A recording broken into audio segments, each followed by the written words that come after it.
Have you ever tried to create textures and then add them to your light? Well, today I'm gonna show you 3 simple ways of doing just that, and it's very easy and very straightforward how to do that. So if you're not subscribed to the channel, please click on that subscribe button, and if you want to have access to the tutorial files of every single tutorial that I have posted here on YouTube, you can go check it out my Patreon page, and there you have all of my tutorial blend files for you to access them. Alright guys, and if you are creating any scene and you want procedural materials, you can go check it out my Gumroad page, where I have a pack of 5 fabric materials just waiting for you. Alright guys, so if you are interested on that, please go check it out, and with no further ado, let's go to Blender.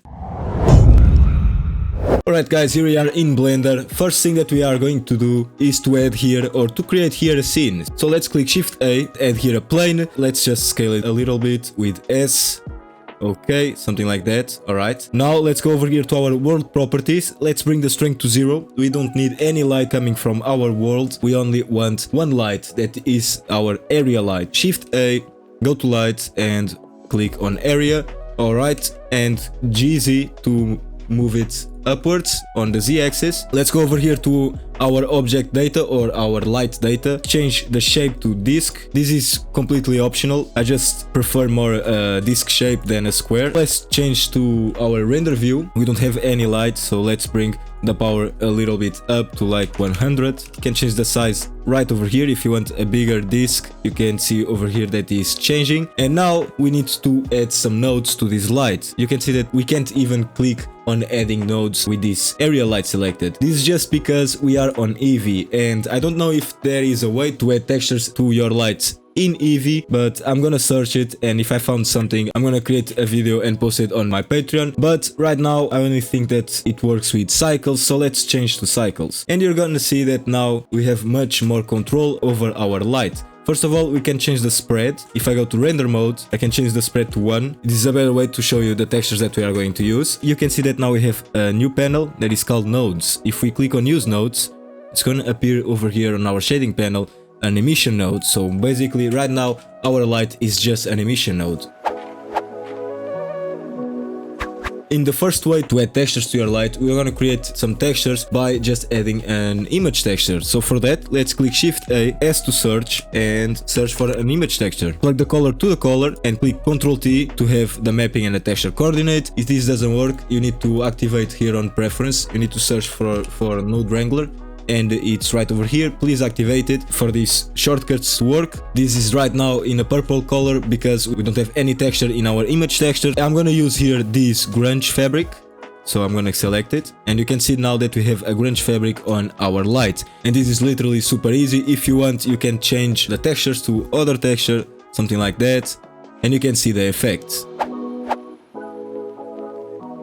A second way to create the same effect of a texture in our light is by creating our own procedural material. So for that, let's click Shift A, and I'm gonna use here a noise texture. Click Ctrl T and just plug the factor to the color, and now you can see that we have here something going on. If I bring the scale up, you can see that we have much more noise, and if I bring the scale down, you can see that we have much lesser noise. And I can go and be much more creative and start adding more textures, and even adding here a color ramp, and then I have much more control over my lights.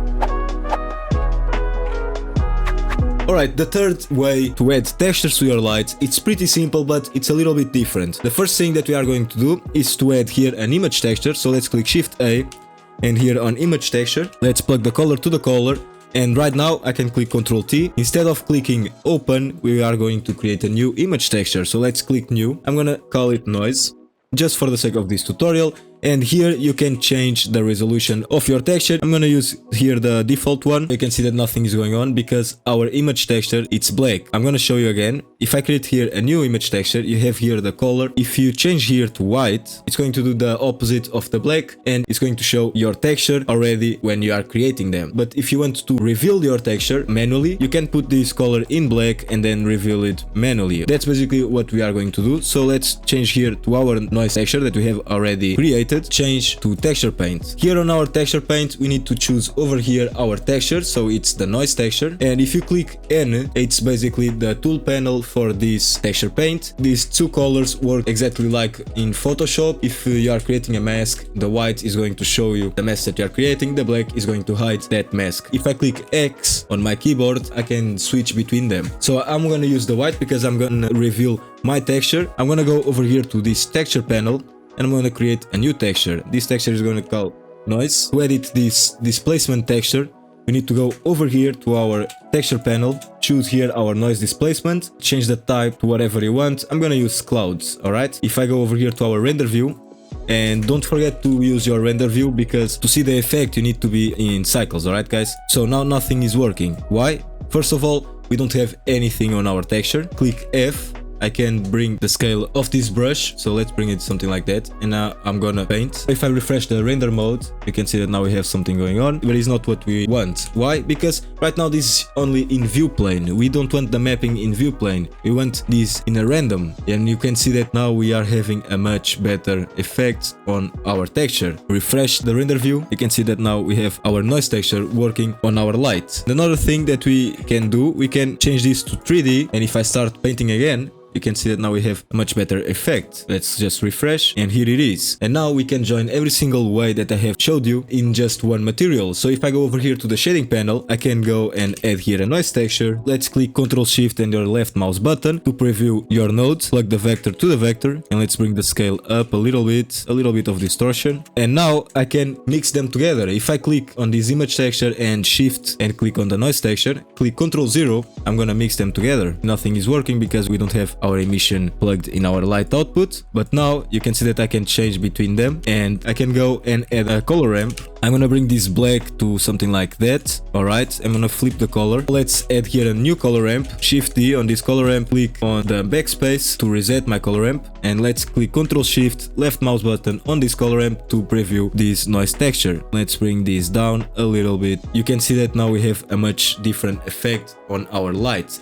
Another thing that you can do is change here mix to add, and this is going to add the two textures and not just mix them, because when you mix them, when you bring the factor up, this is just going to fade one of the textures. I don't want that, I want them to be added to each other. Another thing that you can do, you can mix them with another effect. I'm gonna show you here just one. If you want to know how to create the effect that I'm gonna show you right now, go check it out the next video that will be uploaded. But now you can see that we have an amazing texture created that you can use for your own project. So if you are a Patreon, you can have access to this tutorial file with every single thing that I have showed you right now. If you are a patron, please go check it out on the Patreon page, because you probably already have there an early access for this tutorial file. If you're interested on procedural materials, go check it out, my new pack. It's a pack of 5 fabric materials, completely procedural and with super easy control panels for you to use. If you are looking for realistic fabric materials, please go check it out my Gambit page. Alright guys, so this was the video. I hope you enjoyed, I hope this video helped you,